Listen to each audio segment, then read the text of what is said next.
ये फंक्शन अपने आर्गुमेंट में दिए गए रेफरेंस का रो नंबर रिटर्न करता है। इसका एक आर्गुमेंट होता है जो कि इजाफी होता है, जिसमें हम सेल का रेफरेंस देते हैं, जिस सेल की हम रो नंबर मालूम करना चाहते हैं। अगर इसके रेफरेंस में कोई रेफरेंस ना दें तो ये जिस सेल में टाइप होगा उसी सेल का रेफरेंस के तौर पे हमें रिटर्न नंबर दे देगा।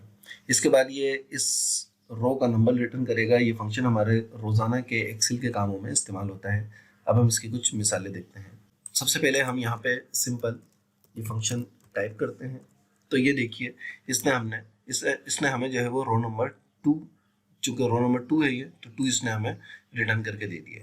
ठीक है, यहाँ पे अब हम करते हैं रो, और रो में मैं ले लेता हूँ E10 लूंगा। तो इसने मुझे 10 नंबर रो यानी E10 मैंने जो इसको दिया रेफरेंस, ये रेफरेंस, तो इसका जो 10 नंबर रो है, ये रो 10 इसने मुझे यहाँ पे रिटर्न करके दे दिया है। अब यहाँ पे हम एक और मिसाल देखते हैं इसकी, जिसमें हम ये देखेंगे कि किस तरीके से हम इसको यूज़ करते हुए ऑटोमेटिकली रो नंबर की जो एक पूरी सीरियल नंबर हम बना सकते हैं। इसके ज़रिए किस तरह हम बनाएंगे जो कि ऑटोमेटिकली अपडेट भी होती रहेगी।